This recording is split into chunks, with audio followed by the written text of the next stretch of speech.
बिस्मिल्लाहिर्रहमानिर्रहीम, अस्सलाम वालेकुम। खेलों की खबरों पर तबसरों और तजियों सजे स्कोर के एक और प्रोग्राम के साथ सैयद याया हुसैनी आपकी खिदमत में हाजिर है। मैनचेस्टर में पाकिस्तान हाथ आई जीत को क्रिस वोक्स और जोस बटलर के हाथों निकलते हुए देखता रहा। पहले इनिंग्स में बैटिंग परफॉर्मेंस का खुमार ही था जो दूसरे इनिंग्स में भी न उतरा, इसीलिए पाकिस्तानी बल्लेबाज दूसरी इनिंग्स में वक्फे से अपनी विकेटें गंवाते रहे। बहरहाल इंग्लिश टीम की पहली इनिंग्स में ख़राब बैटिंग परफॉर्मेंस और पाकिस्तानी बॉलर्स की अच्छी कारकर्दगी इंग्लैंड को 277 रन का मुश्किल हदफ देने में कारगर साबित ना हो सकी। लेकिन गलतियों का जो सिलसिला पाकिस्तान ने दूसरी इनिंग्स में शुरू किया था वो बॉलिंग में भी नहीं थमा। पाकिस्तान पास आई जीत को दूर जाता हुआ देखता रहा और फक्त शिकस्त ही उनका मुकद्दर बनी। पाकिस्तान टीम मैनेजमेंट ने ऐसी क्या गलतियां की, कप्तान अजहर अली वक्त पर कौन सा फैसला दुरुस्त न कर पाए और बैट्समैन और बॉलर्स एक इनिंग्स में अच्छी परफॉर्मेंस देने के बाद अगली इनिंग्स में क्यों नाकाम रहे।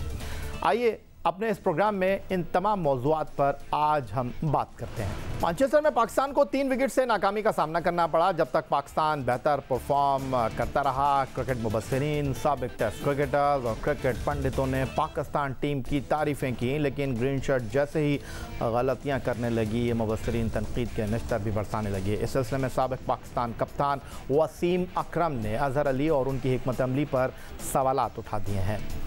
वसीम अकरम कहते हैं कप्तान अजहर अली पर तनकीद करते हुए कि पाकिस्तान टीम एक अच्छे मौके से फ़ायदा न उठा सकी। वसीम अकरम कहते हैं हार जीत खेल का हिस्सा है, लेकिन हमारे कप्तान ने मौका खो दिया।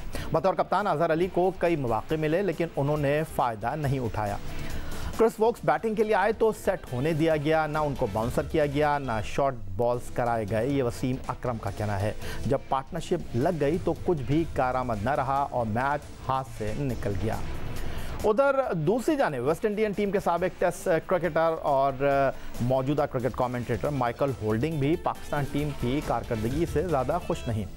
कमेंट्री बॉक्स में अपने पैगाम में माइकल होल्डिंग ने खासकर पाकिस्तान की गलतियों की निशानदही की। माइकल होल्डिंग ने भी क्रिस वोक्स के खिलाफ पाकिस्तानी हिकमत अमली पर शदीद तनकीद की और कहा कि मॉडर्न क्रिकेट में हर बैट्समैन खामियां और खूबियां क्या हैं उस पर काम करता है, सामने वाली टीम उस पर काम करती है। लगता है कि पाकिस्तान ने ऐसा कुछ किया ही नहीं और क्रिस वोक्स को बाआसानी बैटिंग करने दी गई। Modern day cricket, every batsman is studied, analyzed, his weak areas found, his strengths found. I don't think they really took Wokes' batting into consideration. If they had watched him bat previously, they would know that Wokes loves the ball outside his off stump. He loves room. He got hit in the first innings in his head, and they saw that he was not that great to the short pitch bowling, but yet they didn't bowl too many short balls. By the time they got to starting thinking about bowling short balls, the ball was so soft, the bowlers were a little bit weary, but yet still the first short ball that was bowled to Wokes, he almost got out caught at mid-wicket trying to hook.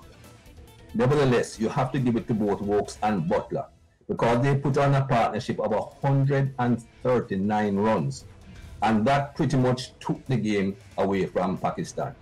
Wokes, look at his innings. Any analyst will look at his innings and tell you he got 84 not out. 75% of his runs were through the offside. He scored 21 runs on the onside. And of course, not too many short pitch balls were bowled at him when he first got to the crease. Manchester test में शिकस्त के बाद Pakistan cricket team के कप्तान अजहर अली से video link पर गुफ्तगू जब की गई तो उनसे सवाल हुआ कि आपकी कप्तानी पर सवालात उठ रहे हैं, जिस पर अजहर अली ने कहा कि ग्राउंड में सूरत हाल मुख्तलिफ होती है, जब कोई अच्छी बैटिंग करता है तो उन्हें भी क्रेडिट देना चाहिए। बतौर कप्तान उनका कहना था कि वो शिकस्त की जिम्मेदारी कबूल करते हैं। देखें, अगेन मैं कहूँगा कि कैप्टनसी के हवाले से ऐसी इजी हाइंडसाइट देखने में बड़ा आसान लगती हैं चीज़ें कि ये कप्तानी इस तरह होगी या किस तरह होगी। आई थिंक जब कोई दूसरी टीम में से कोई आके ज़बरदस्त पार्टनरशिप लगाता है तो आई थिंक क्रेडिट उनको भी देना चाहिए। गेम है, इस तरह पहली इनिंग में हम भी आगे लगे हुए थे, वहाँ पे हमारे शान मसूद के जो है वो शादाब की पार्टनरशिप लगी, तो I think every time you can't blame the captaincy. लेकिन responsibility, yes I am here to take the responsibility. कभी भी एज ए कैप्टन मैं पीछे नहीं हटूंगा। I think as a team we could not defend a total which we should have. Azhar Ali कहते हैं कि नाकामी की जिम्मेदारी कबूल करते हैं और क्रिकेट के खेल में इस तरह होता है, आप गलतियां करते हैं और सामने वाली टीम अच्छा खेले तो उसको क्रेडिट देना चाहिए। वसीम अकरम ने उन पर तनकीद की। माइकल होल्डिंग ने इस टेस्ट मैच को अपने अंदाज में किस तरह देखा वो हमने आपको दिखाया। अजहर अली की शिकस्त की जिम्मेदारी कबूल करने पर अब गुफ्तगू करने के लिए चलते हैं इस्लामाबाद। टेलीफोन लाइन पर हमें ज्वाइन कर रही हैं तज़ियाकार आलिया रशीद साहिबा। खुशामदीद कहेंगे आलिया आपको। और आलिया, माइकल होल्डिंग ने क्या कहा ये आपने सुना, फिर वसीम अकरम की तनकीद आपके सामने। अजहर अली ने तो बिल्कुल सामने आकर इस नाकामी को कबूल किया, अपनी गलतियों को तस्लीम किया है।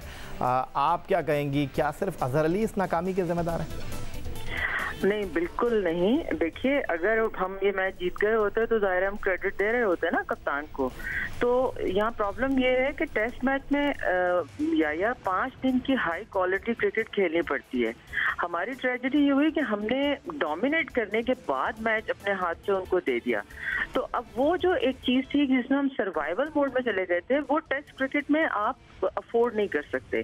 तो इस वक्त जो अजहर अली के ऊपर बात हो रही है ना, उसकी एक देखें बात यह है कि हमारी जो बॉलिंग अटैक है वो कोई बहुत स्किल्ड, तजुर्बा भी कम है और स्किल्ड बॉलिंग अटैक नहीं है। 2 नौजवान हैं, एक बॉलर हमारा वो है जो सिर्फ नई गेंद से कर सकते हैं, जिनके पास पेस नहीं है। मैं मोहम्मद अब्बास की बात कर रही हूँ। तो जैसे ही बॉल नरम होता है तो वो फिर एक तरह से साइड बॉलर बन के रह जाते हैं। अब 2 जो नौजवान थे उनके ऊपर आपका सारा वो प्रेशर आ जाता है। 2 जो आप लेग स्पिनर लेके गए थे, यहाँ पे जो बार बार अजहर को बात हो रही है वो उन टैक्टिकल डिसीजंस की हो रही है कि अगर आप 2 लेग स्पिनर को लेके गए थे तो आपने शादाब से बहुत कम बॉलिंग करवाई। ठीक है, क्यों करवाई? अगर आपको उस पर ट्रस्ट नहीं था तो आपने एज ए कैप्टन क्यों रेज नहीं किया इस बात को कि मुझे शादाब नहीं चाहिए, यासिर शाह मेरे लिए काफ़ी है, मुझे आप एक फास्ट बॉलर या मुझे फवाद आलम एक बैट्समैन इजाफी दे दें। प्रॉब्लम हमें ये नज़र आई है कि एक कप्तान की ये ज़रूरत होती है कि वो बॉलर्स को उस स्टेज पर मदद दे, डायरेक्शन दे और बताए कि मुझे इस वक्त ये चाहिए, मुझे ये विकेट चाहिए, चाहे तुमने शॉर्ट बॉल से लेनी है, तुम थ्रोट बॉल से लेनी है, तुमने बॉडी पे हिट करना है, मुझे नहीं पता। और फिर आप एक बहैसियत कप्तान एक फील्ड सेट करके देते हैं कि मैक्सिमम प्रेशर डाल सकें। हमने उल्टा फील्ड खोल दी। जो क्रिटिसिज्म आ रहा है 50 से भी कम रन रह गए हों और आप बाउंड्री पे फील्डर खड़ी करते हैं तो लोग क्वेश्चन करेंगे ना।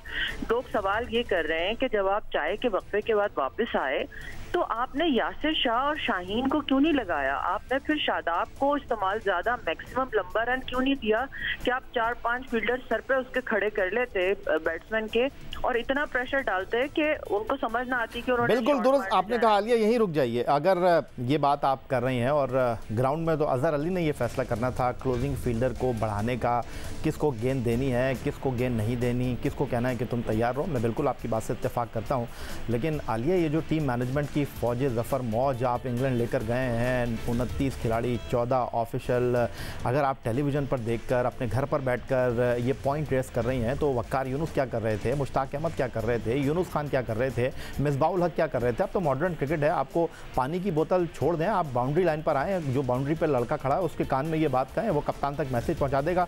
क्या ये नहीं हो सकता था? अगर जो चीज़ें आपको दिखाई दे रही हैं, जो चीज़ें कॉमेंटेटर को दिखाई दे रही हैं, ये तो उनकी जॉब है, तो उन्होंने क्यों नहीं किया इसको फुलफिल?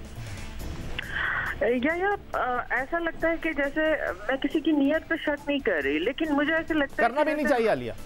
हाँ बिल्कुल, हम किसी की नियत पे शक नहीं कर रहे, लेकिन ऐसा लगता है कि सब लोग जो हैं वो बेसिकली अपनी जॉब सेव करते हैं और उसके लिए चूंकि एक तो ये हमारा प्रॉब्लम है, दूसरा हमारा प्रॉब्लम ये है कि हम ना बहुत जल्दी रिलैक्स हो जाते हैं। ये कौमी मिजाज है हमारा।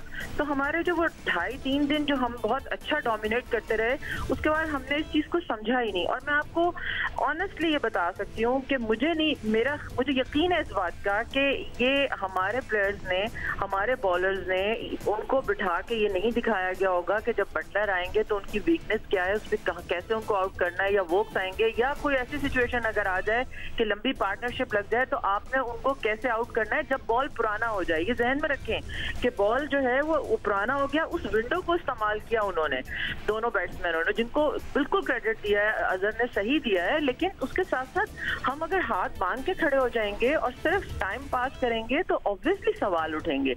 आप आप बिल्कुल ठीक कह रहे हैं कि आप आखिरी लम्हों में मिसबाह बाहर खड़े होकर हमें नजर आए। भाई आप कप्तान को बताएं, आपने एक गेम प्लान ABCD कुछ तो बताया होगा ना, तो और कुछ नहीं तो चले आप चाय के वक्फे के बाद। हमें हैरत इसी बात पर है लोगों को, लोग इसलिए ज्यादा क्रिटिसाइज कर रहे हैं।